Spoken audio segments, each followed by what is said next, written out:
السلام عليكم ورحمة الله وبركاته.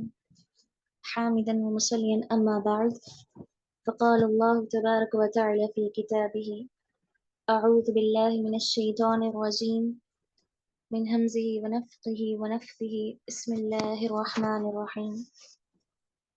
يا أيها الذين آمنوا إن جاءكم فاسق بنبأ فتبينوا أن تصيبوا قوما بجهالة فتصبحوا على ما فعلتم نادمين.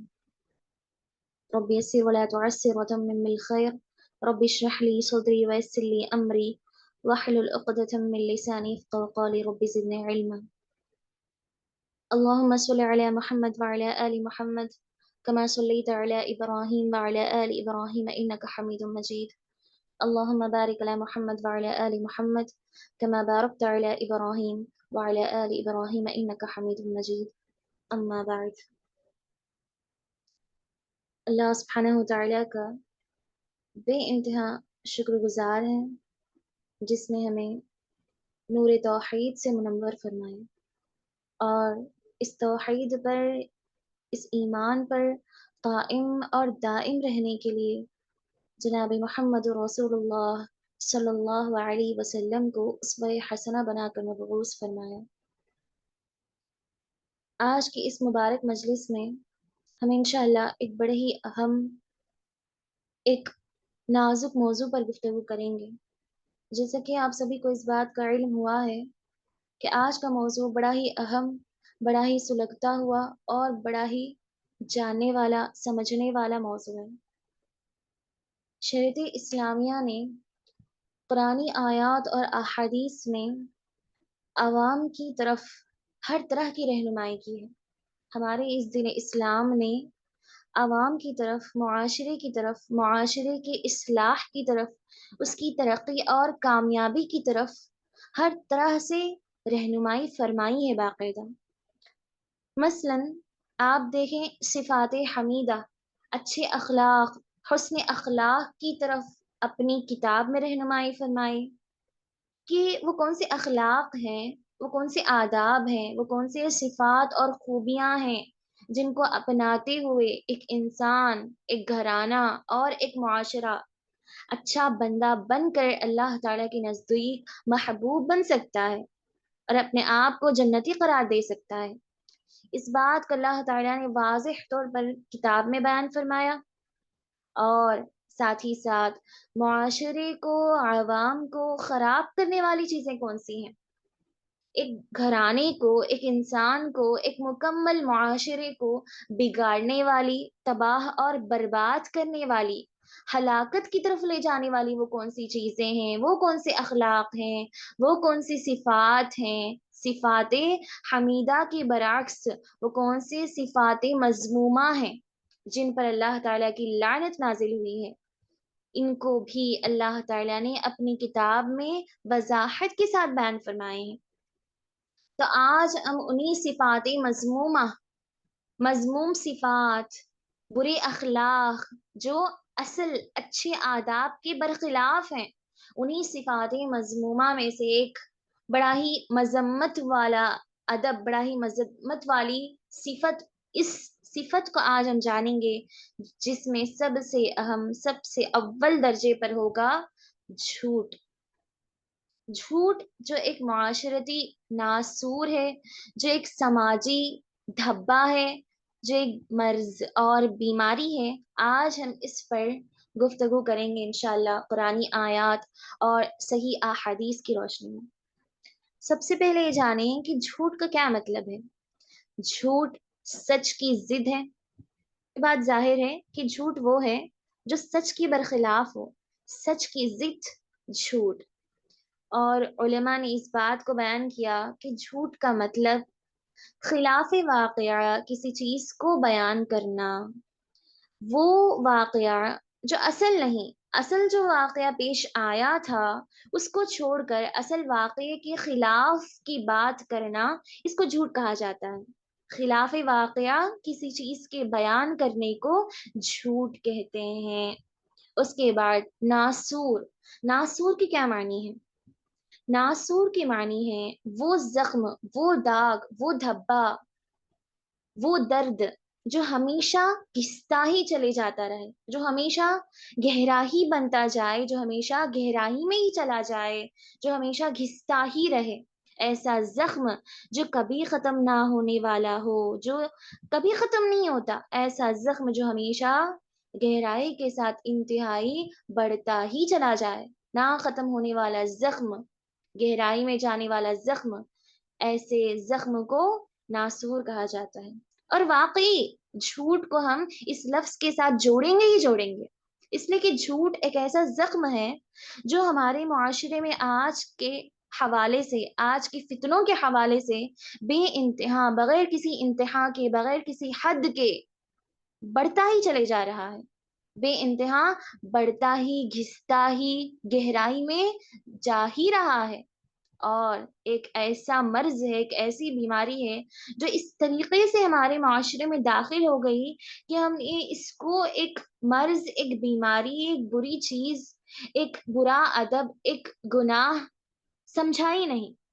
ہم نے آج اس کو ایک گناہ سمجھا ہی نہیں، ایک زخم، ایک بیماری سمجھا ہی نہیں، اور اس طرح ہم اس گناہ میں مبتلا ہوتے جا رہے ہیں، چاہے وہ مرد ہوں، چاہے خواتین ہوں، چاہے بچے ہوں، چاہے بوڑھے ہوں، چاہے اولاد ہو، چاہے استاد ہو، چاہے طالب علم ہو، کوئی بھی، ہر کوئی آج اس گناہ میں اس قدر مبتلا ہے کہ اسے اس گناہ کا احساس بھی نہیں، وہ اس کو گناہ ہی نہیں سمجھتا یا نہیں سمجھتی، اور نہ ہی اس بات کا احساس ہے کہ آگے چل کر دنیا اور ساتھ ہی ساتھ آخرت کی زندگی میں اس کے نقصانات کا سامنا کرنا پڑے گا باقاعدہ، اور نقصانات بھی اس کے باقاعدہ پھیلتے ہی جا رہے ہیں، پل در پل، دن بدن، فتنہ در فتنہ، سال در سال، یہ نقصان، اس کے کئی سارے نقصانات پھیلتے ہی جا رہے ہیں باقاعدہ، جھوٹ کے ذریعے سے نقصانات پھیلتے جا رہے ہیں،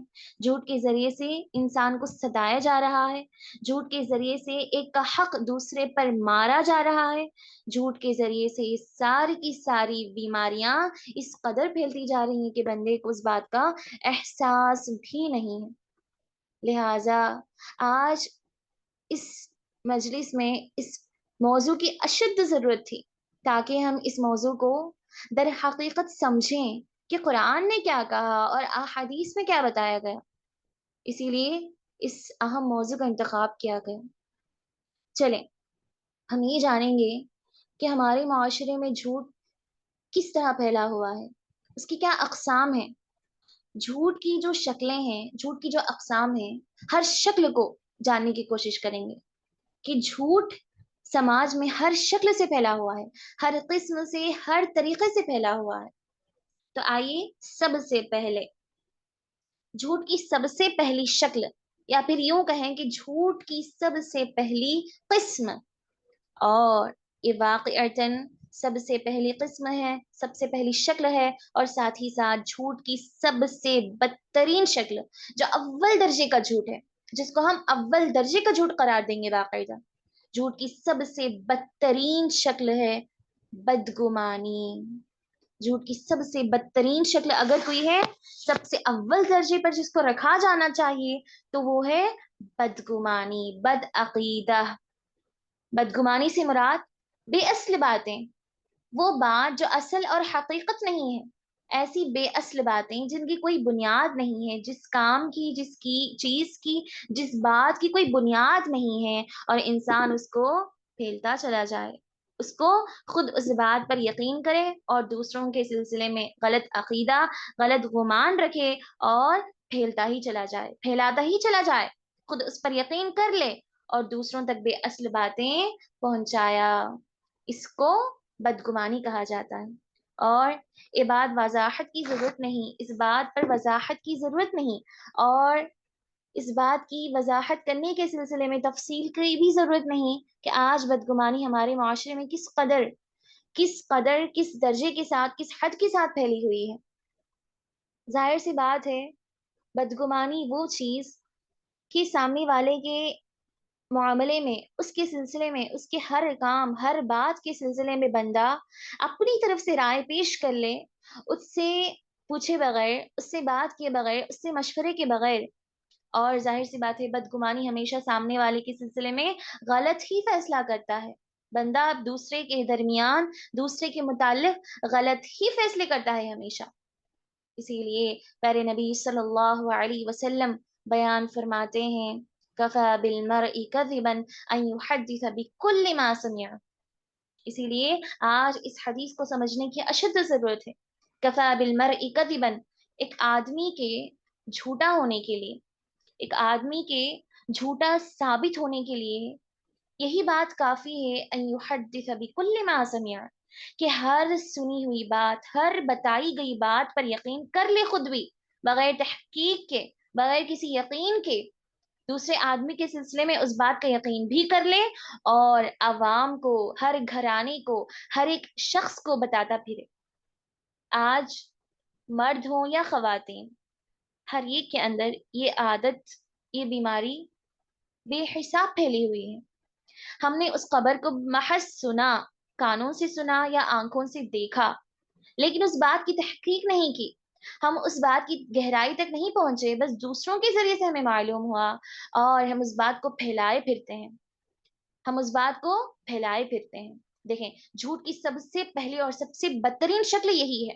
حالانکہ ہم نے جھوٹ نہیں کہا، حالانکہ ہمارا ارادہ نہیں تھا جھوٹ کہنے کا، ہم جھوٹ کو سخت ناپسند کرتے ہیں، ہمارے اندر جھوٹی عادتیں نہیں ہیں، جھوٹی باتیں نہیں ہیں، لیکن اس کے باوجود بھی ہمارے اندر جھوٹ کی سب سے بدترین شکل بدگمانی داخل ہو چکی ہے، جبکہ ہمیں اس کا احساس ہی نہیں. ہم یہ سمجھ رہے ہیں کہ جھوٹ ایک الگ چیز ہے اور بدگمانی ایک الگ چیز ہے. بدگمانی جو بہت بڑا گناہ ہے، جبکہ جھوٹ ایسی کوئی بات ہی نہیں. ہمارے اندر تو جھوٹ پیدا ہی نہیں ہوتا، ہم جھوٹے نہیں ہیں، ہم تو سچے ہیں. ہماری زبان سے صرف اور صرف سچ ادا ہوتا ہے، سچ، حق بات ادا ہوتی ہے، جبکہ بدگمانی بہت زیادہ پھیلا ہوا ہے. پیارے نبی صلی اللہ علیہ وسلم نے ہمیشہ اسی بات کی تعلیم دی ہے کہ جب کبھی بھی تم کسی بات کو سنو تو فوراً اس کی تحقیق کرو، اور تحقیق کے لیے سب سے پہلے خود جو ہے اسی شخص کے پاس جاؤ جس کی خبر تمہیں آئی ہے. اگر تحقیق کی ضرورت نہیں تمہیں، اگر تم تحقیق نہیں کرنا چاہتے، تمہیں تحقیق کی ضرورت نہیں ہے، تو خاموش رہو. دوسروں کے ذاتی مسائل پر مشورہ کرنے کی کوئی ضرورت نہیں. خاموش رہو، خاموش رہنے میں ہی حکمت اور بھلائی بتائی گئی. لیکن دوسروں کو بتاتے پھرنا، خود بدگمانی پیدا کرنا، دوسروں کو بھی بتائے پھرنا، حالانکہ دراصل اس شخص میں ایسی بات ہی نہ ہو. اسی لیے پیارے نبی صلی اللہ علیہ وسلم نے بار بار اس بات کی وضاحت خود کی ہے اور معاشرے کو بھی اس بات کی نصیحت بیان فرمائی ہے. صحیح بخاری کی روایت ہے، پیارے نبی صلی اللہ علیہ وسلم کی یہ حدیث ہمیں اس بات کی طرف اشارہ کرے گی کہ سب سے پہلے خود بندے کو چاہیے کہ وہ ایسے کام نہ کرے، لوگوں کے سامنے ایسی بات نہ کہے، ایسے کام نہ کرے جو سامنے والے کے درمیان، سامنے والے کے دل میں شک پیدا کرتے ہوں، بدگمانی پیدا کرتے ہوں.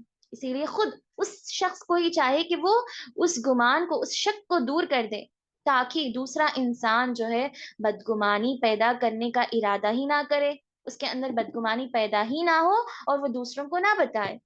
اس سلسلے میں اس بات کی طرف اشارہ کرے گی یہ حدیث. صحیح بخاری کی روایت ہے کہ پیارے نبی صلی اللہ علیہ وسلم اپنی ایک زوجہ مطہرہ کے ساتھ رات کے وقت میں مسجد سے لوٹتے ہوئے گھر کی طرف آ رہے تھے.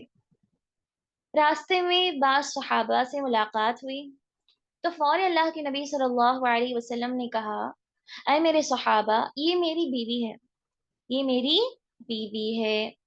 صحابہ حیران ہو گئے اور پوچھنے لگے، اللہ کے نبی، ہمیں تعجب ہو رہا ہے کہ آپ اس بات کی وضاحت کیوں کر رہے ہیں، حالانکہ ہمیں آپ کی ذات پر، آپ کی پاک دامنی پر بہت زیادہ اعتماد ہے، ہم سے بھی زیادہ آپ کی پاک دامنی پر ہمیں اعتماد ہے، لیکن آپ اس طرح نہ بتائیں، ہمیں مکمل آپ پر اعتماد ہے.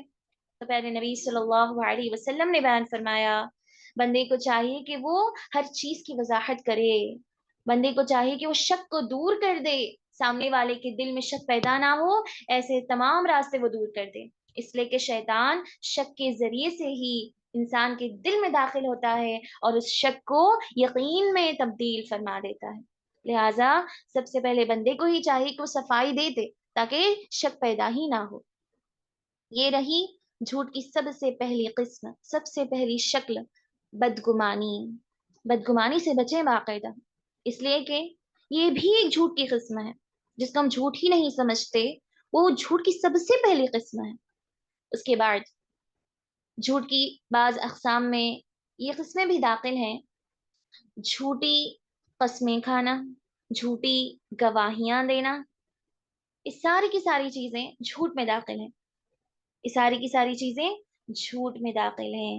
ایک بندہ وہ ہوتا ہے جو اپنی ہر بات کو منوانے کے لیے، اپنی ہر بات کو منوانے کے لیے، چاہے وہ والدین سے ہوں، چاہے وہ اساتذہ سے ہوں، یا پھر اولاد سے ہوں، اپنے کے بڑے لوگوں سے ہوں، اپنے سے چھوٹے سے ہوں، اپنے دوستوں سے ہوں، ہر ایک سے اپنی بات کو منوانے کے لیے، اپنے آپ کو صحیح ثابت کرنے کے لیے، حالانکہ وہ غلط ہے، حالانکہ اسے معلوم ہے کہ وہ غلط ہے اس معاملے میں، اس بات میں، لیکن اپنے آپ کو ہمیشہ صحیح قرار دینے کے لیے ہمیشہ اپنی زبان کو صرف اور صرف جھوٹی قسموں میں لگا دیتا ہے۔ سچی قسمیں چھوڑیں، جھوٹی قسمیں، حالانکہ احادیث ہی بتاتی ہیں کہ ہر بار بار بار زیادہ سے زیادہ کثرت کے ساتھ سچی قسمیں بھی مت کھایا کرو، لیکن ایک انسان وہ ہے جو اپنی پوری زندگی قسموں کے ذریعے بتا دیتا ہے، اور وہ بھی جھوٹی قسمیں۔ جب بھی زبان کھولے تو صرف اور صرف قسمیں، اور وہ بھی جھوٹی قسمیں۔ اور ساتھ ہی ساتھ ایک بندہ وہ ہوتا ہے جو جھوٹی گواہیاں بھی دیتا ہے۔ ایک گواہی وہ ہوتی ہے جو مظلوم کے حق میں دی جاتی ہے، چاہے وہ عدالت میں ہو، یا پھر لوگوں کے اصلاح کے لیے ہو، یا پھر خاندانی مسائل پر ہو۔ ایک بندہ وہ ہوتا ہے جو سچ اور حقیقت پر مبنی مسائل پر، سچ اور حقیقت پر مبنی سچ کی گواہی دیتا ہے، سچی گواہی دیتا ہے۔ اور ایک بندہ وہ ہوتا ہے جو دنیا پرست ہے، محض دنیا حاصل کرنے کے لیے، دنیا کی آرزوؤں کو، تمناؤں کو، خواہشات کو حاصل کرنے کے لیے جھوٹی گواہیوں کے ذریعے سے اپنی زندگی گزارتا ہے۔ یہ ہمارے لیے یہ سب ضروری نہیں، جھوٹی قسمیں، جھوٹی گواہیاں یہ بہت دور کی باتیں ہیں، لیکن کیا ہمیں بھی یہ نصیحت حاصل کرنی ضروری ہے؟ کیا ہم بھی ان لوگوں کی طرح ہیں جو بار بار جھوٹی قسمیں کھاتے ہیں؟ کیا ہم بھی ان لوگوں کی طرح ہیں جو بار بار جھوٹی گواہیاں دیتے ہیں، دوسروں کے حق کو مارتے ہیں، دوسروں کے حق کو مارنے کے لیے، دوسروں کا حق اپنا حق بنانے کے لیے، مظلوم کو ظالم ثابت کرنے کے لیے، یا پھر محض صرف اور صرف ہمارے فائدے کے لیے کیا ہم بھی جھوٹی قسمیں کھا رہے ہیں؟ کیا ہم بھی جھوٹی گواہیاں دے رہے ہیں؟ اس بات کا احساس کرنا ضروری ہے۔ یہاں پر ایک بات کی وضاحت میں ضرور کرنا چاہوں گی، نوٹ کرنے والی بات ہے کہ جھوٹ کی جتنی بھی قسمیں ہیں، جھوٹی بدگمانی، جھوٹی قسمیں، جھوٹی گواہیاں، اس ساری کی ساری جو اقسام ہیں، ضروری نہیں کہ ساری کی ساری اقسام آپ نے پوری زندگی اپنائی ہو، پوری زندگی آپ نے جھوٹ بولا ہو، پوری زندگی آپ نے بدگمانی کی ہو، پوری زندگی آپ جھوٹی گواہیاں، جھوٹی قسموں کے ذریعے زندگی گزار چکی ہوں۔ ضروری نہیں کہ تبھی ہم گنہگار ہیں، تبھی ہم پر باس پرس ہوگی، تبھی ہم سے سوال کیا جائے گا، تبھی یہ گناہ کہا جائے گا، ہرگز نہیں۔ ایک مرتبہ بھی آپ نے اپنی زندگی میں کسی ناحق کے سلسلے میں جھوٹی گواہی دے دی، اپنے آپ کے فائدے کے لیے جھوٹی قسمیں کھا لی، اور صرف سنی ہوئی باتوں پر آپ نے بدگمانی اختیار کر لی ہے، زندگی میں ایک مرتبہ بھی اگر آپ نے کر دیا ان چیزوں میں سے کوئی ایک چیز بھی، تو باقاعدہ وہ گناہ ہی لکھا جائے گا، وہ گناہ ہی ہے باقاعدہ۔ یہ نہ سمجھے کہ کوئی ہر گناہ کے سلسلے میں کہ جب اسے بار بار کیا جائے، یا پھر اسے کئی مرتبہ زندگی میں ہم نے کیا ہو تب بھی وہ گناہ کہا جائے گا، ہرگز نہیں۔ ایک مرتبہ بھی آپ نے اپنی زندگی میں جھوٹ کہا ہے، اور ساتھ ہی ساتھ آپ کو اس بات کا احساس بھی ہے، بندے کو اس غلطی کا احساس بھی ہے، تو واقعتاً وہ جھوٹ جھوٹ ہی ہے، چاہے ایک مرتبہ کیا ہو یا پھر 100 مرتبہ۔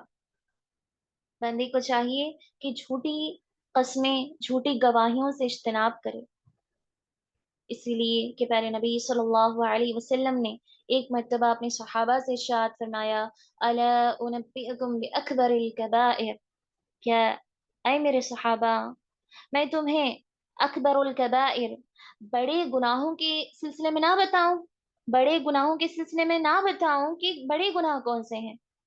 اکبر الکبائر، تو اللہ کے نبی نے سب سے پہلے کہا الشرک، جیسا کہ ہم سبھی واقف ہیں، شرک اکبر الکبائر ہے، سب سے بڑا گناہ۔ اس کے بعد اللہ کے نبی کہتے ہیں وعقوق الوالدین، والدین کی نافرمانی بھی بڑے گناہوں میں شامل ہے۔ اس کے بعد اللہ کے نبی نے تین تین مرتبہ کہا وقول الزور، وقول الزور وشہادت الزور، جھوٹی گواہی دینا، جھوٹی گواہی دینا، جھوٹی گواہی دینا، جھوٹی گواہی دینا سب سے بڑا گناہ ہے، یہ کبیرہ گناہوں میں شامل ہے باقاعدہ۔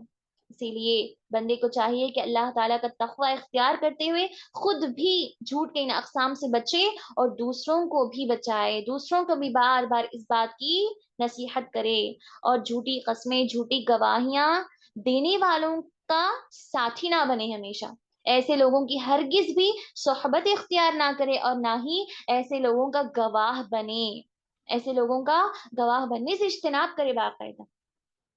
اسی طرح ایک حدیث آتی ہے صحیح مسلم کی، پہلے نبی صلی اللہ علیہ وسلم نے بیان فرمایا، بڑی خوفناک حدیث ہے، بڑی خوفناک حدیث ہے، بار بار آپ نے اس حدیث کو سنا بھی ہوگا اپنے کانوں سے، اپنی کانوں سے جب یہ حدیث ٹکراتی ہے تو بڑی خوف زدہ کرتی ہے۔ اللہ کے نبی صلی اللہ علیہ وسلم بیان فرماتے ہیں ثلاثة لا يكلمهم الله يوم القیامہ، تین قسم کے آدمی ایسے ہیں جن سے اللہ سبحانہ وتعالی یوم قیامت بات نہیں کریں گے، ولا یزکیہم، اور نہ ہی ان کے گناہوں کو پاک کیا جائے گا، ولا یزکیہم، اور نہ ہی اللہ سبحانہ وتعالی ان کے گناہوں کو پاک کریں گے، ولا ینظر الیہم، اور نہ ہی اللہ سبحانہ وتعالی اپنے نظر کرم ان پر فرمائیں گے۔ اور وہ بدترین، بد نصیب، بدبخت تین قسم کے آدمی کون ہیں؟ عائل فقیر وشیخ زان وملک کذاب۔ اس حدیث کو آپ غور سے سنیں، پیارے نبی صلی اللہ علیہ وسلم یوم قیامت جو حادثات ہر ایک کے ساتھ ہونے والے ہیں، ہر ایک اپنے اپنے گروہ میں ہوں گے، جس میں سے ایک گروہ ایسا بھی ہے، ایک قسم کا گروہ ایسا بھی ہوگا جن سے اللہ سبحانہ وتعالیٰ نہ بات کریں گے، جن سے نہ توبہ اور استغفار کی، رحمت کی باتیں ہوں گی، جن سے نہ رحمت کی باتیں ہوں گی، نہ مغفرت کی باتیں ہوں گی، اور نہ ہی ان کے گناہوں کو پاک کیا جائے گا۔ جب اللہ تعالیٰ بات کرے گا، ان سے کلام کرے گا، گفتگو کرے گا، اسی وقت ان کے گناہوں کو پاک کیا جائے گا۔ اور جب اللہ تعالیٰ دیکھے گا ہی نہیں اپنے نظر کرم سے تو کس طرح بات ہوگی؟ اور یہ بد نصیب کون ہے؟ عائل فقیر، ایسا فقیر جو اپنی پوری زندگی فقر اور تکبر میں گزارے، یعنی کہ ایسا فقیر آدمی فقیر ہے، اب اسے تکبر کی کیا ضرورت ہے؟ ایک مالدار ہے، تکبر کر رہا ہے تو سمجھنے والی بات ہے۔ فقیر ہے جو ہر اعتبار سے محتاج ہے، لیکن پھر بھی اس نے تکبر کیا، فخر کیا، فخر اور تکبر میں زندگی گزاری ہے، تو اللہ تعالیٰ اس پر ہرگز بھی جو ہے نظر کرم نہیں کریں گے۔ مغبوز ہے ایسا انسان، اللہ تعالیٰ کے غضب کا شکار ہے ایسا انسان جو اس گناہ کا باعث ہو۔ اس کے بعد شیخ زان، ایسا بوڑھا جو زانی ہو، ایسا نوجوان جو زانی ہو، سمجھنے والی بات ہے، اس کے اندر جوانی کا جوش ہے، لیکن ایسا بوڑھا جو ہر اعتبار سے کمزور ہے لیکن ایسے گناہ میں مبتلا ہو رہا ہے، تو ایسے شخص کی طرف بھی اللہ تعالیٰ نظر کرم نہیں کریں گے۔ وملک کذاب، اور تیسرا شخص کون ہے؟ جھوٹا بادشاہ، جھوٹا حکمران۔ سوچنے والی بات ہے کہ حکمران کے پاس ہر چیز میسر ہے، مالی اعتبار سے، ہر اعتبار سے، بادشاہ کو جھوٹ کی ضرورت ہی نہیں، بادشاہ کو کسی طرح کی مجبوری ہی نہیں ہوتی کہ وہ جھوٹ کہے، لیکن ایک بادشاہ ایسا ہے، ایک حکمران ایسا ہے جو صرف اور صرف جھوٹ کے ذریعے سے اپنی عوام کو چلاتا ہے، تو ایسے بادشاہ پر بھی اللہ تعالیٰ کی لعنت ہے، اللہ تعالیٰ کا غیظ و غضب ہے، جو جھوٹ کی بنیاد پر اپنی بادشاہت کو چلاتا ہے۔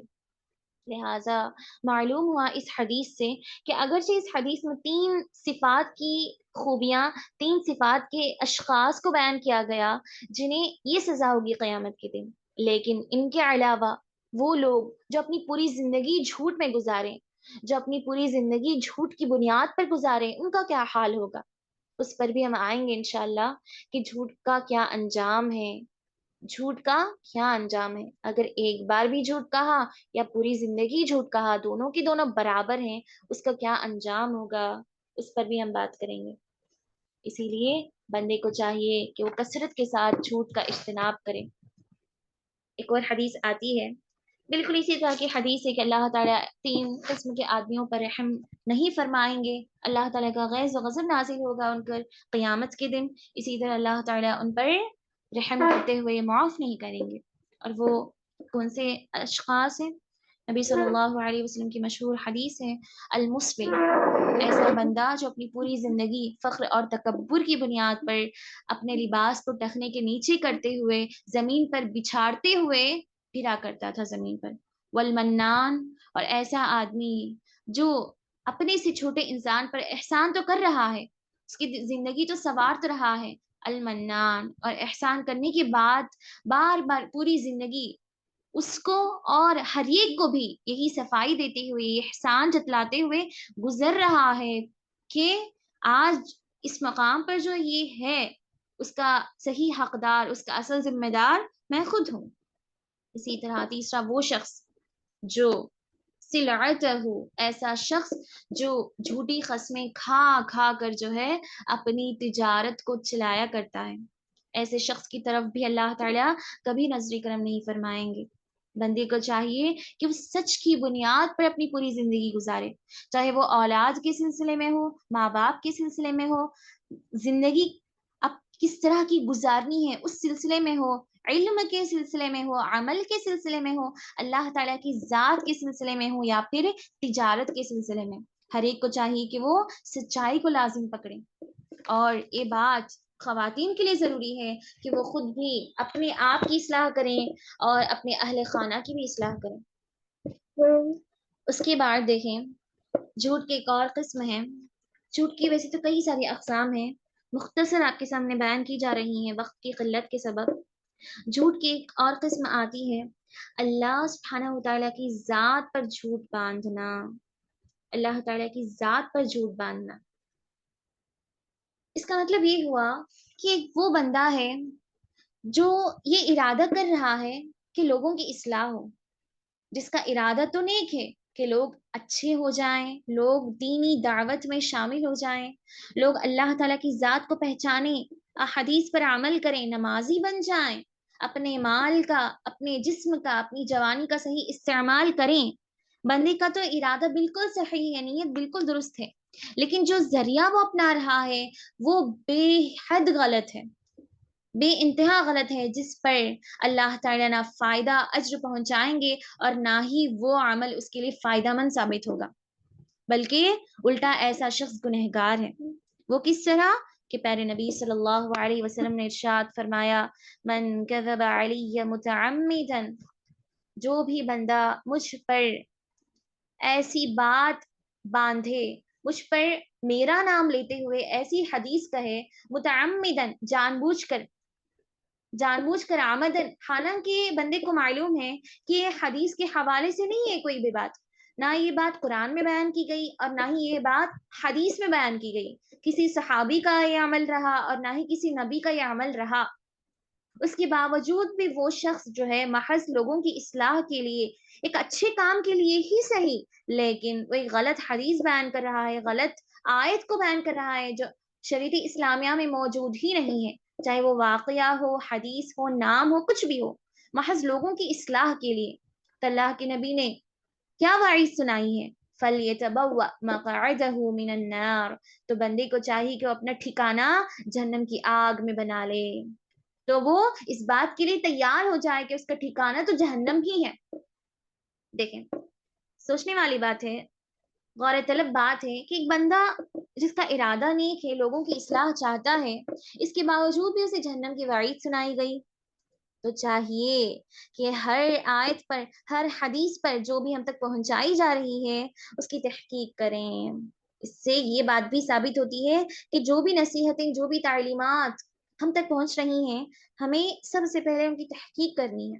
سب سے پہلے اس بات کو ثابت کرنا ہے کہ کیا یہ حدیث، کیا یہ واقعہ در حقیقت پیش آیا ہے یا نہیں، کیا یہ بات جو بیان کی جا رہی ہے وہ صحیح بھی ہے یا نہیں۔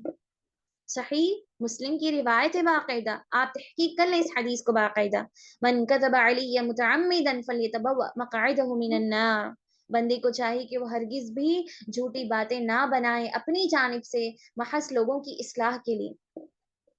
لہٰذا آج کے اس فتنوں کے دور میں سوشل میڈیا پر جتنی بھی ویڈیوز آتی ہیں، ظاہر ہے کہ ہر ویڈیو صحیح نہیں ہوتا، ہر ویڈیو صحیح ہو ضروری نہیں۔ ہمیں معلوم ہے کہ فلاں عالم ہے جو اہل السنہ والجماعہ پر قائم اور دائم ہے، بس کسی ایک کو فالو کریں، انہی کے طریقے پر چلیں، انہی کی احادیث سنیں، انہی کے واقعات سنیں، انہی کو اپنائیں، انہی کی باتوں کو لیں آپ۔ ضروری نہیں کہ ہر ایک کی باتوں کو سنا جائے، ہر ایک کی باتوں پر عمل کیا جائے، تاکہ کنفیوژن نہ بڑھائے۔ بس اس آسان طریقے کو اپنائیں کہ کسی ایک عالم کو دیکھیں آپ جو اہل السنہ والجماعہ سے تعلق رکھنے والے ہوں، ان کی آیات، ان کی احادیث، ان کے واقعات کو سنیں، اور اصل کتاب سے میل کھا رہی ہیں اگر باقاعدہ تو چلیں ٹھیک ہے، ہم انہی کو فالو کریں گے، کوئی بھی مسئلہ ہو تو انہی کو دیکھیں گے، انہی کو سنیں گے۔ اگر واقعی ان کی باتیں قرآن اور حدیث سے میل کھاتی ہیں تو بالکل یہ صحیح باتیں بیان کر رہے ہیں، ہم ہر مسئلے میں انہی سے جواب لیں گے۔ اس طرح آپ غلط فہمی سے، غلط عقائد سے، غلط احادیث سے دور رہیں گے انشاءاللہ۔ ساتھ ہی ساتھ اس سلسلے میں دیکھیں، ایک واقعہ آ رہا ہے، بڑا بہترین واقعہ ہے۔ عبداللہ بن عامر رضی اللہ تعالی عنہ اس حدیث کے راوی ہیں، بیان فرماتے ہیں، مسند احمد کی روایت ہے، حدیث نمبر 4991۔ اس کتاب میں یہ حدیث موجود ہے کہ نبی صلی اللہ علیہ وسلم ایک مرتبہ عبداللہ بن عامر رضی اللہ تعالی عنہ کے گھر میں موجود تھے۔ کیا دیکھتے ہیں نظارہ کہ ایک ماں جو ہے اپنے بچے کو بلا رہی ہے، اور کس طرح بلا رہی ہے کہ آؤ بیٹا، کھجور کا وعدہ کرتی ہوں تمہارے لیے۔ ایک ماں اپنے بچے کو کھجور کا وعدہ دیتے ہوئے بلا رہی ہے، اور بچہ فوری دوڑتے ہوئے آ گیا۔ نبی صلی اللہ علیہ وسلم نے پوچھا کہ کیا واقعی تمہارے پاس جس کا وعدہ کرتے ہوئے تم بلا رہی ہو، کیا وہ چیز تمہارے پاس واقعی موجود ہے؟ تو ماں جواب دیتی ہے کہ جی بالکل۔ اللہ کے نبی نے بیان فرمایا، اگر واقعی تمہارے پاس وہ موجود نہ ہوتا، اگر واقعی یہ جھوٹ ہوتا، تو تمہارے نامہ اعمال میں باقاعدہ ایک جھوٹ لکھا جا چکا ہوتا۔ اگر واقعی یہ نہ ہوتا تمہارے پاس، تو واقعی یہ ایک جھوٹ لکھا جا چکا ہوتا تمہارے نامہ اعمال میں۔ تو معلوم ہوئی یہ بات کہ ماں باپ کو چاہیے کہ اگر وہ واقعی اپنی اولاد کی اصلاح چاہتے ہیں، ان کی طرف سے فرما برداری، اطاعت گزیری، محبت اور الفت کے خواہش مند ہیں اولاد کی جانب سے، تو وہ خود سب سے پہلے اپنے آپ کی اصلاح کریں، اور اصلاح کہاں سے ہو؟ خود سے ہو۔ اور جب اولاد کی بات آئے تو بچپن ہی سے ان کی اصلاح ہو۔ بس تھوڑے وقت کے لیے، تھوڑے وقت کی خوشی کے لیے، تھوڑے وقت کی رضامندی کے لیے، اپنے فائدے کے لیے بچپن ہی سے نہ خود جھوٹ بولیں، اور نہ ہی جھوٹ کا سہارا لیتے ہوئے اپنی اولاد کو سدھاریں۔ اسی لیے کہ یہ بات مشہور ہے، واقعات اس بات کی طرف گواہ کرتی ہیں کہ انبیاء اور صالحین نے اس بات کی طرف گواہی دی ہے، اس بات کی طرف بھی اشارہ کیا ہے کہ والدین کے نیک اعمال کا اثر باقاعدہ اولاد پر پڑتا ہے۔ اگر والدین نیک ہیں تو اس کا اثر ضرور بضرور پڑے گا۔ لہٰذا اولاد کی اصلاح میں بھی جھوٹ ایک اہم کردار ہے، اولاد کی تربیت میں بھی جھوٹ ایک اہم کردار ہے۔ اس سلسلے میں بھی اجتناب بے انتہا ضروری ہے۔ اس کے بعد آئیے دیکھتے ہیں کہ جھوٹ کی ایک اور شکل کیا ہو سکتی ہے، وہ ہے مذاق میں جھوٹ، مذاق میں جھوٹ، اللہ سبحانہ وتعالیٰ آج کے فتنوں سے ہمیں محفوظ فرمائے۔ مذاق میں جھوٹ، آپ غور کریں، تعجب کی بات ہے کہ مذاق میں جھوٹ، اس سلسلے میں بھی احادیث آئی ہیں، ماشاءاللہ اس سلسلے میں بھی احادیث آئی ہیں۔ اللہ سبحانہ وتعالیٰ کو معلوم ہے کہ آنے والے فتنوں میں ایک فتنہ یہ بھی ہے کہ مذاق میں جھوٹ بولا جائے گا۔ اس کے لیے اللہ سبحانہ وتعالیٰ نے پہلے ہی تیاری کر دی اور ہمیں اس فتنے سے بچائے رکھا، بچنے کی تنبیہ بھی کی ہے احادیث کے ذریعے سے۔ مذاق میں جھوٹ آج کس قدر پھیلا ہوا ہے، اس کی وضاحت کی ضرورت نہیں۔ مذاق ایک ہوتا ہے مذاق جس کی باقاعدہ گنجائش ہے شریعت اسلامیہ میں، مذاق کہا جا سکتا ہے، مذاق کیا جا سکتا ہے عملاً قولاً ہر اعتبار سے، لیکن ایسا مذاق جس میں جھوٹ ہو ہرگز نہیں، ایسا مذاق جس میں جھوٹ ہی نہیں ہے، ایسا مذاق باقاعدہ جائز ہے۔ لیکن آج کے حالات پر اگر نظر دوڑائی جائے تو مذاق ایسے ہیں جس میں نہ صرف جھوٹ ہے بلکہ جھوٹ کے ساتھ ساتھ بے حیائی، فحاشی اور رشتوں میں فرق کے بغیر جو ہے جھوٹی باتیں، جھوٹی افواہیاں اور ایسا مذاق جس میں مکمل جھوٹ ہو، معلوم ہی نہیں ہوتا کہ کیا یہ مذاق ہے، معلوم ہی نہیں ہوتا کہ کیا یہ مذاق ہے یا پھر فحاشی کا کوئی ویڈیو۔ اس طرح جھوٹ جو ہے اور مذاق میں جھوٹ بے انتہا پھیلا جا رہا ہے۔ اور آپ یہ نہ کہیں ہرگز بھی کہ ہم تو مذاق نہیں کرتے، اگر کرتے بھی ہیں تو ہمارے مذاق میں جھوٹ نہیں ہوتا، کوئی اس بہانے سے پیچھے نہ ہٹے، بلکہ یہاں پر ایک بات یہ بھی آتی ہے، یہ بھی نوٹ کرنے والی بات ہے کہ اگر آپ جھوٹ نہیں بولتی، جھوٹ کا سہارا نہیں لیتی ہیں، مذاق نہیں کرتی ہیں، اگر کرتی بھی ہیں تو جھوٹ کا سہارا نہیں لیتی، ہماری مذاق میں ذرا برابر بھی جھوٹ نہیں ملا ہوا ہوتا ہے، آپ محض اسی وجہ سے پیچھے نہ ہٹ جائیں۔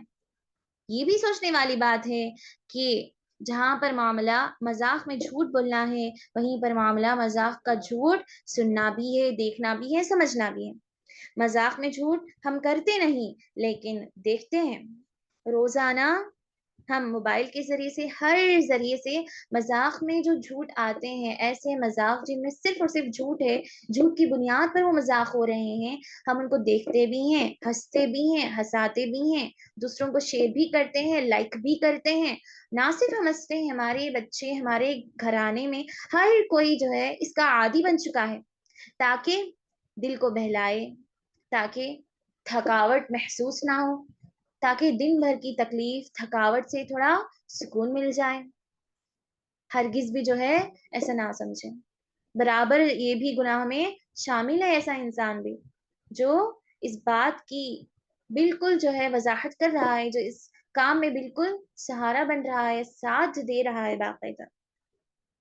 پیارے نبی صلی اللہ علیہ وسلم بیان فرماتے ہیں، سنن ابی داؤد کی روایت ہے، وہ شخص جو بات کرے تو جھوٹ بولے، ایسا شخص جو جب بھی بات کرے تو جھوٹ بولتا ہے تاکہ لوگوں کو ہنسائے، ایسا شخص جو لوگوں کو ہنسانے کے لیے جھوٹ بولتا ہے، ویل اللہ سلاسن، تو اللہ کے نبی نے تین مرتبہ اس کی طرف لعنتیں بھیجی ہیں، تین مرتبہ ایسے شخص کی طرف کہا کہ ایسے شخص کے لیے لعنت ہے، لعنت ہے، اللہ اور اس کے رسول کی لعنت ہے۔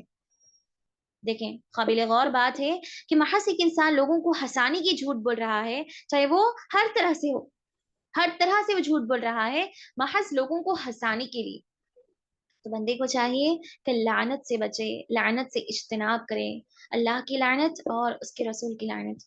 اللہ کی نے کیا فرمایا، قرآن میں آیت بار بار آتی ہے، فلعنت اللہ علی الکاذبین، جھوٹوں پر اللہ کی لعنت ہے۔ اس سے بڑھ کر بدنصیب، بدبخت انسان اور کون ہو سکتا ہے جس پر اللہ کی لعنت ہوئی ہو؟ جب اللہ کی لعنت ہوتی ہے تو اس کا اثر بندے پر ضرور بضرور دنیا اور آخرت کی زندگی میں ہو کر رہے گا، جس طرح اللہ کی رحمتیں، اللہ کی برکتوں کا اثر، اللہ کی مغفرت، بخشش کا اثر انسان اپنی زندگی میں اور آخرت کی زندگی میں دیکھے گا، اسی طرح لعنت کا بھی اثر جو ہے وہ ضرور بضرور دیکھے گا۔ لہٰذا لعنت والی چیزوں سے اپنے آپ کو بچائے، جس میں ایک لعنت والی چیز مذاق میں جھوٹ بولنا ہے۔ کیوں؟ صرف اور صرف لوگوں کو ہنسانے کے لیے۔ جھوٹ اسی لیے بولا جاتا ہے، مذاق اسی لیے کیا جاتا ہے تاکہ لوگ ہنسیں، لوگوں کا مزاج ٹھیک ہو جائے۔ تو ہمیں چاہیے کہ ایسی خواہشات جو دنیا پرستی سے تعلق رکھنے والے ہوں ان سے اپنے آپ کو بچائیں۔ یہی تقوی پرست زندگی ہے۔ مذاق میں جھوٹ بولنا یہ بھی خواہشات میں، دنیا پرستی میں داخل ہے باقاعدہ۔ تقوی پرستی تو یہ ہے کہ بندہ مذاق میں بھی جھوٹ نہیں بولتا، مذاق میں بھی جھوٹ بولنے کو گناہ سمجھتا ہے باقاعدہ۔ اور تقوی پرست زندگی گزارنے کا فائدہ کیا ہے؟ اللہ کے نبی صلی اللہ علیہ وسلم بیان فرماتے ہیں، سنن نبی داؤد کی روایت ہے کہ اگر کوئی آدمی مذاق میں بھی جھوٹ بند کر دیتا ہے، ایک وہ شخص جو مذاق میں بھی جھوٹ بولنا گوارا نہیں کرتا، مذاق میں بھی جھوٹ بولنے کو ناپسند کرتا ہے، بند کر دیتا ہے اپنی پوری زندگی، تو نبی صلی اللہ علیہ وسلم نے اس کے سلسلے میں کیا بشارت دی ہے؟ خوشخبری یہ ہے اس کے لیے کہ جنت کے بیچوں بیچ، جنت کے بیچوں بیچ، جنت کے درمیان میں ایک گھر کی ضمانت دیتا ہوں۔ سبحان اللہ، ایک گھر کی ضمانت۔ حالانکہ جب جنت حاصل ہو گئی تو اس کے علاوہ اور کیا آرزو ہے؟ اس کے علاوہ اور کیا آرزو رکھے گا بندہ؟ جنت کے علاوہ جنت کی درمیان بیچوں بیچ ایک گھر کی ضمانت اللہ کے نبی صلی اللہ علیہ وسلم نے اس شخص کے لیے سنائی ہے، یہ خوشخبری جو مذاق میں بھی جھوٹ نہیں بولتا اپنی پوری زندگی، جو مذاق میں بھی نہیں جھوٹ بولتا۔ لہٰذا مذاق میں جھوٹ بولنا، کہنا، سننا، ہر چیز کو ختم کر دیں۔ ہاں، جب بات مذاق کی ہے، صرف مذاق، ایسا مذاق جس میں جھوٹ نہیں، تو بالکل جائز ہے، تو یہ بالکل جائز ہے۔ اسلام نے اس بات کی جواز کا قرار دیا ہے، بلکہ خود اللہ کے نبی صلی اللہ علیہ وسلم کے عمل اس بات کو ثابت کرتی ہیں۔ ایک واقعہ آتا ہے سنن ابی داؤد کا کہ ایک آدمی اللہ کے نبی کے دربار میں آیا اور کہنے لگا، سوال کرنے لگا کہ اللہ کے نبی، مجھے سواری کے لیے ایک اونٹ کی ضرورت ہے۔ مشہور واقعہ ہے، آپ نے سنا ہوگا کہ اللہ کے نبی، مجھے ایک اونٹ کی ضرورت ہے سواری کے لیے، آپ بڑائے مہربانی دے دیں۔ تو اللہ کے نبی نے کہا، میرے پاس تو اونٹ نہیں ہے، ہاں اونٹنی کا بچہ ہے، چلے گا؟ تو صحابہ کہنے لگے تعجب کے ساتھ، یہ کیا معاملہ ہے اللہ کے نبی؟ وہ آدمی بھی تعجب میں ہو گیا۔ تو اللہ کے نبی نے کہا، اونٹنی کا بچہ بھی تو ایک اونٹ ہی ہے باقاعدہ۔ دیکھیں، سمجھنے والی بات ہے، ایسا مذاق جو بڑا ہی سادہ ہو، ایسا مذاق جس میں سامنے والی کو تکلیف نہیں محسوس ہو رہی ہو، جس میں سامنے والے کو جسمانی اذیتیں نہیں پہنچائی جا رہی ہوں، جس میں کسی طرح کا نقصان نہیں ہو، اور سب سے بڑی بات جس میں جھوٹ کا ملاوٹ نہیں ہو ہرگز بھی، ایسا جھوٹ جائز ہے باقاعدہ۔ اور اللہ کے نبی صلی اللہ علیہ وسلم کا مزاج بھی اس حدیث سے معلوم ہوا کہ اللہ کے نبی کے اخلاق میں بات بھی شامل ہے کہ وہ لوگوں کو ہنسایا بھی کرتے تھے، کہ وہ خود اپنا مزاج بنائیں لوگ اس طرح۔ اور ایک وہ حدیث آپ نے سنی ہوگی کہ اللہ کے نبی صلی اللہ علیہ وسلم کے پاس ایک بوڑھی عورت آئی اور پوچھنے لگی کہ کیا اللہ کے نبی، میں جنت میں داخل ہو سکتی ہوں؟ کیا میں جنت میں داخل ہو سکتی ہوں؟ کیا میں جنتی بن سکتی ہوں؟ کیا میں جنت میں داخل ہو سکتی ہوں؟ تو اللہ کے نبی کہتے ہیں، نہیں، تم ہرگز بھی جو ہے جنت میں نہیں جا سکتے۔ تو وہ بوڑھی حیران ہو گئی، پریشان ہو گئی۔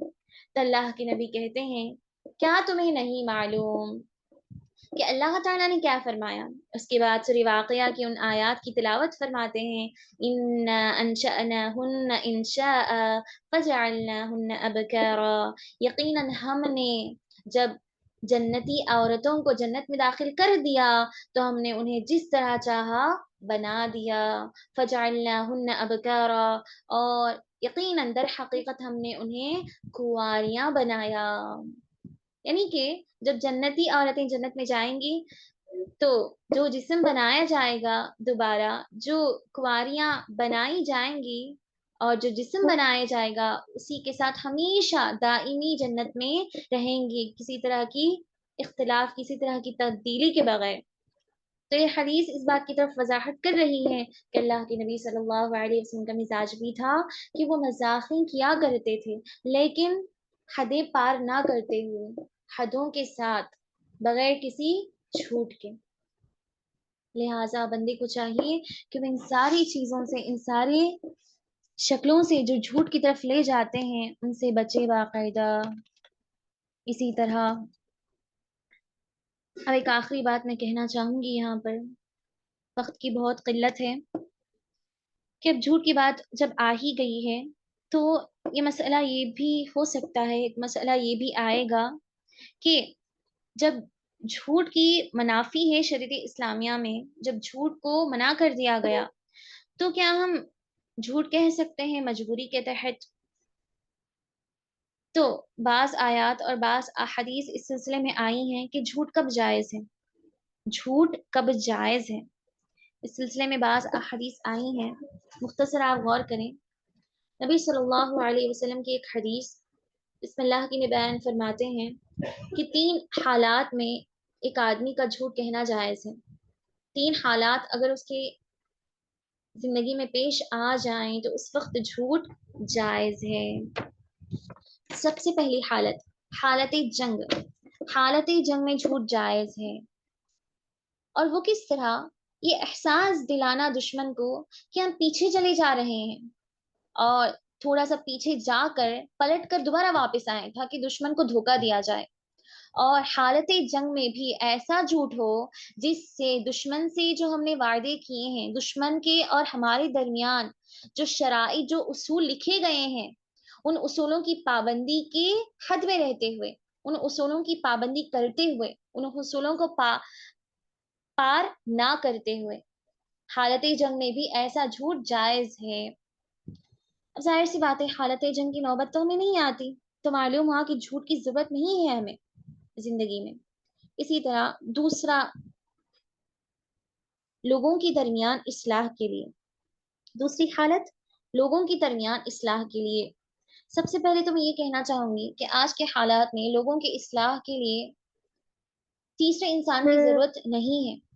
جب دو لوگ آپس میں اختلافات میں ہوں، 2 خاندان، 2 آدمی، 2 بھائی، 2 بہنیں، 2 دوست، سب سے پہلے ہماری یہی نصیحت رہے گی کہ تیسرے آدمی کو جانے کی ضرورت ہی نہیں ہے، اس لیے کہ آج کی فتنوں کے حالات میں شیطان اس طرح کے وسوسے، اس طرح کے بہکاوے ڈال دیتا ہے کہ تیسرا انسان خود جا کر وہاں پر پھنس تو جاتا ہے، یا پھر جو ہے تیسرے انسان کے اندر شیطان جو ہے اس طرح کے وسوسے پیدا کر دیتا ہے کہ وہ ان کے اختلافات کو مزید بڑھا دے گا، اور تیسرا انسان دونوں کے درمیان بھی جو ہے بدگمان بن جاتا ہے۔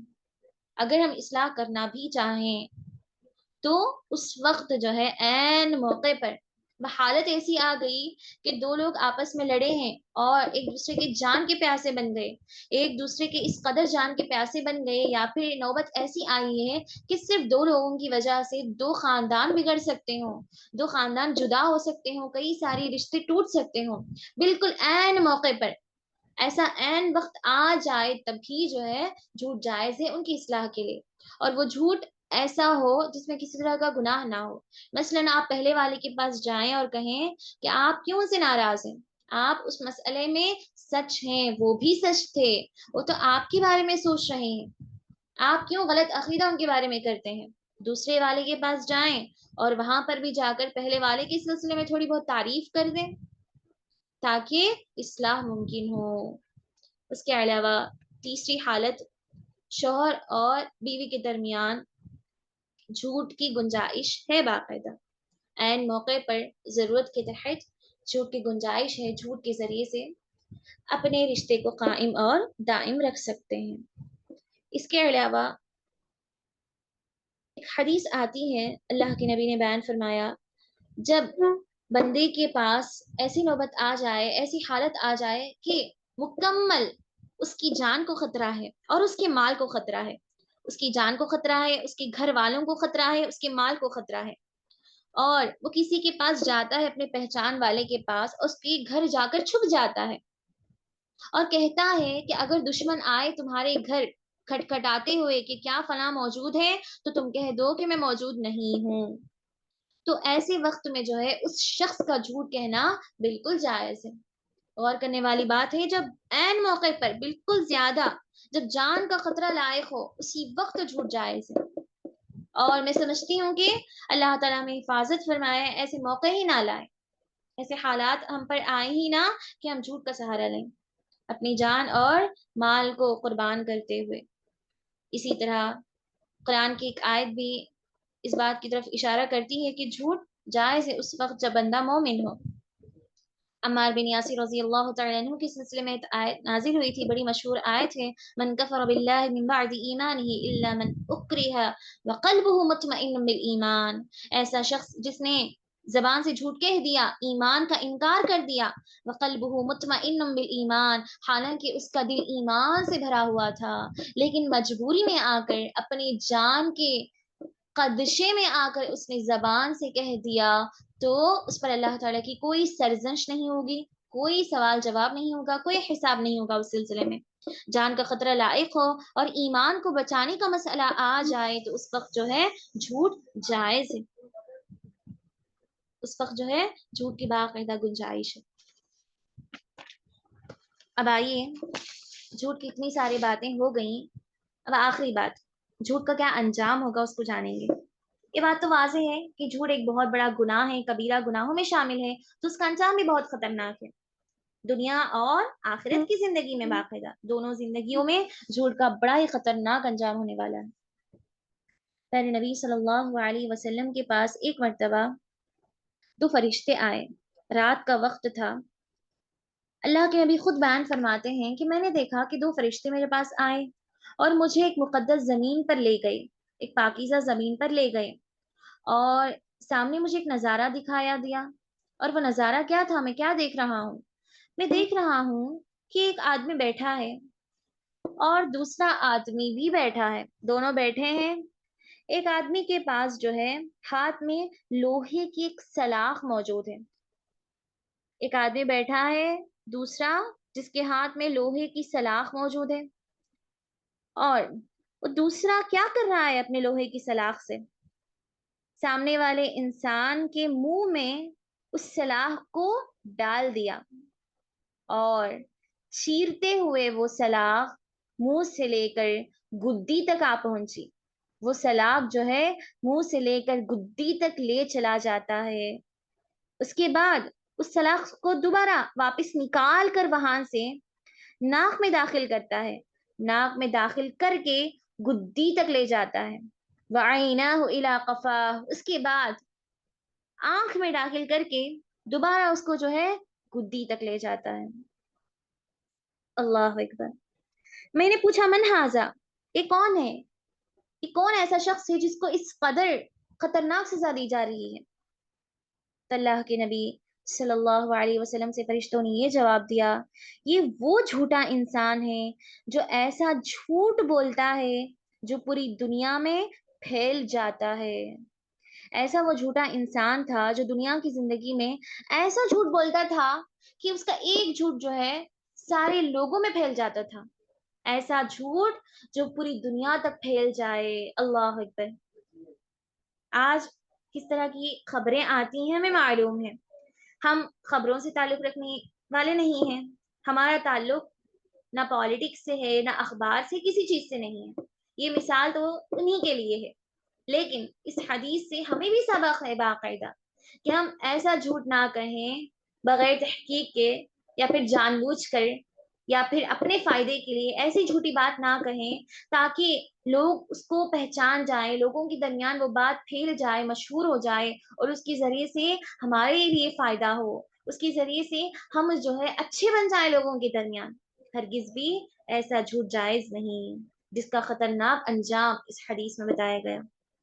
اور فرشتوں نے کیا کہا؟ یہ عذاب انہیں قبر میں ہوگا، جب بندہ مر جائے تو قیامت کی صبح تک بندے کو عذاب ہوتا رہے گا، اس کے بعد اللہ کی مرضی ہے، اللہ چاہے تو معاف فرما دے یا پھر آخرت کی زندگی میں مزید سزاؤں سے اسے لوچار کرے۔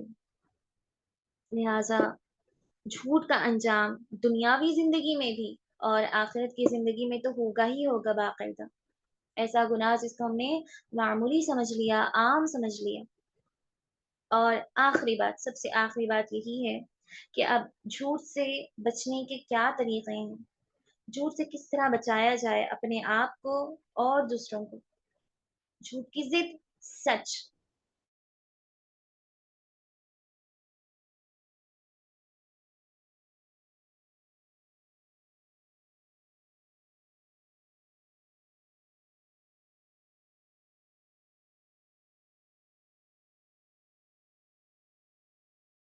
تو فائدہ ہرگز بھی حاصل نہیں ہوگا. جھوٹ کا ساتھ نہیں دیں گے تو نقصان ہی نقصان ہے. اس تھوڑے سے فائدے کے لیے، ابھی کے فائدے کے لیے، آگے کی زندگی کا ہرگز بھی ضائع نہ کریں. آگے کی زندگی کے جو نقصانات ہوں گے جھوٹ کے، اور جو فائدے سچ کے ہم ضائع کر لیں گے، اس پر غور کریں. لہٰذا سب سے پہلے سچائی کا اختیار کریں. سچائی ایک واحد راستہ ہے جس کے ذریعے سے ہم اس گناہ کو روک سکتے ہیں، اپنے آپ کو اور اپنے گھر والوں کو، جو بڑا ہی پھیلا جا چکا ہے، جس کو ہم گناہ ہی نہیں سمجھتے واقعی. پہلے نبی صلی اللہ علیہ وسلم کی حدیث ہے، ایاکم والظن فإن الظن اکذب الحدیث. اے لوگوں، جھوٹ سے بچو، بدگمانی سے بچو. فإن الصدق يهدي إلى البر. اور سچائی کو لازم پکڑو، سچائی کا اختیار کرو. فإن الصدق يهدي إلى البر. کیوں؟ اس لیے کہ سچائی، سچ بات کہنا تمہیں نیکی کی طرف لے جائے گی. مطلب سچ بات کہنا ایک نیکی ہے باقاعدہ. وَإِنَّ الْبِرَّ يَهْدِي إِلَى الْجَنَّةِ. اور ظاہر سی بات ہے، ہر نیکی جنت کی طرف لے جاتی ہے. ہر نیکی جنت کا راستہ ہے. لہٰذا بندے کو چاہیے کہ وہ سچ کو اپنائے، ہر حال میں سچ کو اپنائے، سچائی کا ساتھ دے. ہر حال میں ایسے مسائل جہاں پر جھوٹ کا ساتھ نہ دیں تو نقصان ہی نقصان ہے. لوگوں کے سارے برے بن سکتے ہیں، عوام کی نظروں میں برے اخلاق، برے مزاج والے بن سکتے ہیں. ہرگز نہیں سوچیں یہ کہ اللہ تعالیٰ کی ناراضگی، اللہ کا غیظ و غضب نازل ہوگا. اور ہمیشہ سچائی کا ساتھ دیں. اس کا کیا فائدہ ہے؟ سچ کا کیا فائدہ ہے؟ سچائی کا کیا فائدہ ہے؟ سچائی کے ساتھ دینے کا کیا فائدہ ہے؟ اللہ سبحانہ و تعالیٰ نے ارشاد فرمایا، مشہور آیت ہے، بار بار اس آیت کو سنا جاتا ہے. اب سمجھیں اس آیت کو. یا ایھا الذین آمنوا اتقوا اللہ وقولوا قولا سدیدا. اے وہ لوگ جو ایمان لائے ہو. اللہ تعالیٰ کا یہاں پر خطاب صرف اور صرف ایمان والوں سے. آمنوا اتقوا اللہ، تم تقوی اختیار کرو. اے ایمان والوں، تقوی اختیار کرو. وقولوا قولا سدیدا، اور درست بات کہو، سچی بات کہو. اپنی زبان سے صرف اور صرف سچی بات کہو. اس کا فائدہ کیا ہے؟ وقولوا قولا سدیدا یصلح لکم اعمالکم.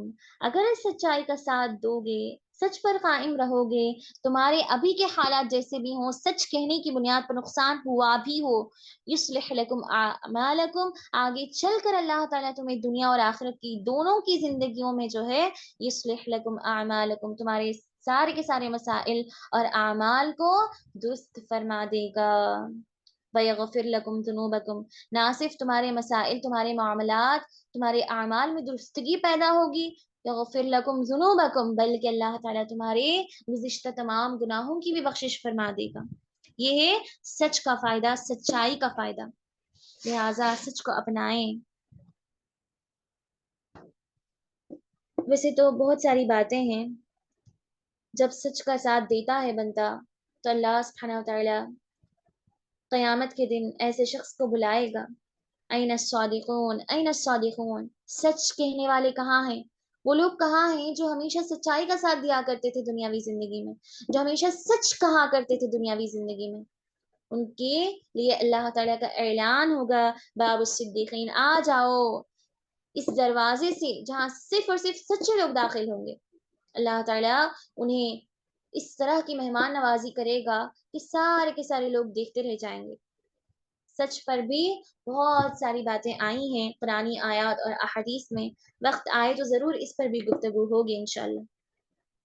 لہٰذا سچائی کو اپنائیں. آپ جھوٹ جیسے معاشرتی بیماری کو خود ختم کریں اور دوسروں کی بھی اصلاح کریں. اللہ سبحانہ وتعالیٰ سے دعا ہے کہ اللہ سبحانہ وتعالیٰ میں سچ کے فوائد اور جھوٹ کے خطرناک انجام کو سمجھتے ہوئے حق کا ساتھ دینے کی توفیق عطا فرمائے. خود کی اصلاح اور لوگوں کی اصلاح کرنے کی توفیق عطا فرمائے، زبان کی ہولناکیوں سے، زبان کی ہلاکتوں سے محفوظ رہنے کی توفیق عطا فرمائے، زبان کی حفاظت کرنے والے بنائے، اپنی زبان کا صحیح استعمال کرتے ہوئے ذکر اللہ میں اپنی زبان کو لگانے کی توفیق عطا فرمائے، عذاب قبر، عذاب جہنم سے محفوظ فرمائے، حالات حاضرہ کے فتنوں سے اللہ ہماری حفاظت فرمائے، ہمارے ایمان کی حفاظت فرمائے، اچانک آنے والی بیماریوں سے، بلاؤں سے، آفات سے ہماری حفاظت فرمائے۔ آج جس قدر ہم اس بابرکت مجلس میں جمع ہوئی ہیں، اللہ تعالیٰ بالکل اسی طرح ہمیں قیامت کے دن جنت الفردوس میں جمع فرمائے، جنت کے اعلیٰ مقام اور درجے کو حاصل کرنے کی توفیق عطا فرمائے۔ اللہ تعالیٰ ہم سبھی کی نیک و جائز تمناؤں کو اپنے دربار میں قبول فرمائے، آمین۔ ربنا تقبل منا انك انت السميع العليم، سبحان الله وبحمده، سبحانك اللهم وبحمدك، اشهد ان لا اله الا انت، استغفرك واتوب اليك۔ سبحان الله، سبحان ربنا رب العزة عما يصفون، وسلام على المرسلين والحمد لله رب العالمين۔